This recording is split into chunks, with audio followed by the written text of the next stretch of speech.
छत्तीसगढ़ में एक बार फिर से मुख्यमंत्री बनने को लेकर चर्चा शुरू हो चुकी है। इस बार मुख्यमंत्री बनने की इच्छा फिर से टीएस सिंहदेव ने जताई है, जो पूर्व में कांग्रेस की सरकार के दौरान में डिप्टी सीएम रहे थे। और इन पर तंज कसते हुए अजय चंद्राकर ने भी ये कहा है कि उनको एक दिन का मुख्यमंत्री बना दिया जाएगा, वो भाजपा में शामिल हो जाए। जिस तरीके से बच्चों को कभी एक दिन का कलेक्टर बना दिया जाता है, कभी 1 घंटे के लिए आर्मी ऑफिसर बना दिया जाता है, उसी तरीके से टीएस सिंहदेव को भी मुख्यमंत्री की कुर्सी पर एक बार बैठाकर उन्हें उठा दिया जाएगा और उनकी हसरत पूरी कर दी जाएगी। फिलहाल इस बात को लेकर फिर से सियासत में ज़बरदस्त चर्चा का विषय ये बना हुआ है। एक तरफ टीएस सिंहदेव ने कहा कि कांग्रेस की सरकार बनेगी, मजबूती से वो कांग्रेस की सरकार बनाएंगे और किसकी इच्छा नहीं होती कि वो मुख्यमंत्री बने। फिलहाल इसको लेकर चर्चा जोरों पर है। अब जैसे कलेक्टर एक दिन का बनना है, एक दिन का आर्मी में टोपी पहनना है, ये चलता है। आप देखे होंगे फोटो।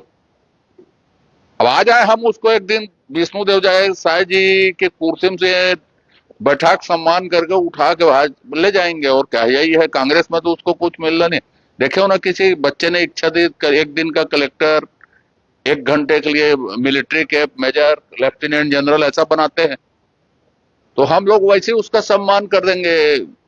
उसी तरह से हसरत है, हसरत लेके ऊपर नहीं जाना चाहिए, आदमी को यही पूरा करना चाहिए। किसी समाज या जाति से सीमित मामला नहीं। सर्वोच्च संवैधानिक स्थान पे जो व्यक्ति बैठे हैं, उनके संदर्भ में अगर आप अनादर व्यक्त करते हैं तो संपूर्ण संवैधानिक व्यवस्था का आप घोर अनादर करें। छत्तीसगढ़ से अगली खबर है। जिस तरीके से बाघिन को छत्तीसगढ़ की राजधानी रायपुर से गुजरात शिफ्ट किया गया था, बताया ये जा रहा था कि उसकी तबीयत बेहद ख़राब है। डॉक्टर यहाँ पर इलाज करने के लिए उनके पास न तो संसाधन है, ना ही उतने स्पेशलिस्ट डॉक्टर छत्तीसगढ़ में मौजूद थे, जिसके कारण उन्हें गुजरात भेजने के लिए ट्रेन से व्यवस्था की गई थी। लेकिन गुजरात पहुँचने के बाद डॉक्टरों ने जब इलाज किया तो उसे मृत घोषित कर दिया।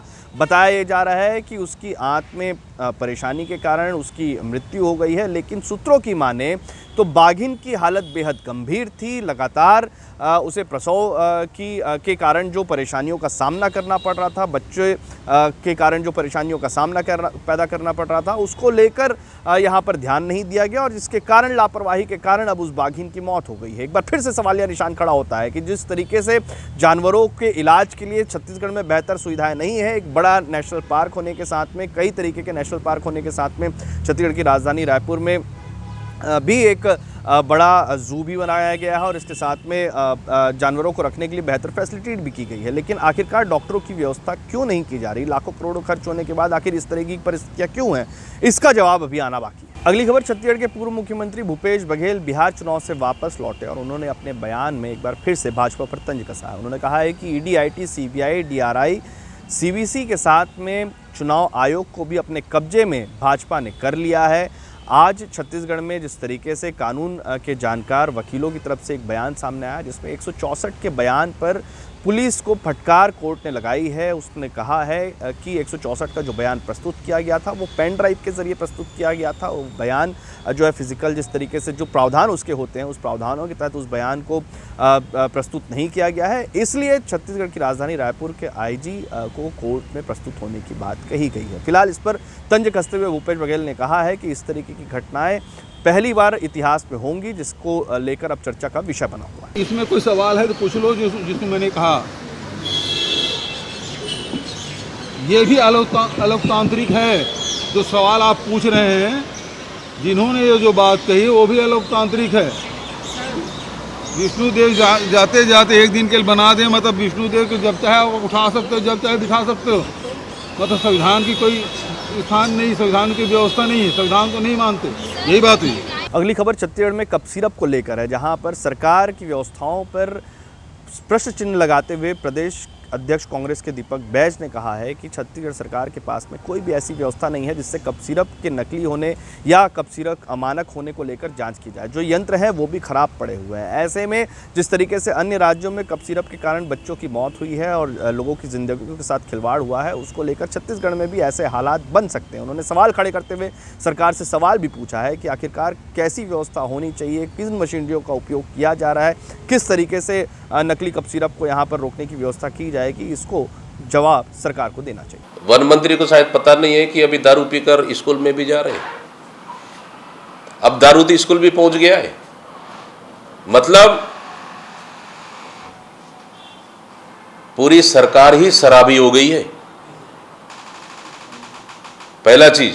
दूसरा चीज, वन मंत्री को जरूर ये पूछ लीजिए कि बस्तर की सुपर स्पेशलिटी अस्पताल को हैदराबाद के निजी संस्थान को क्यों बेचा गया, ये जरूर पूछ लीजिए उनसे। हाट बाजार क्लिनिक को क्यों बंद कर दिया गया, ये जरूर पूछ लीजिए उनसे। और नकली प्रदेश में नकली सिरप, नकली दवाइयां क्यों बिक रहा है, ये जरूर उनसे पूछ लीजिए।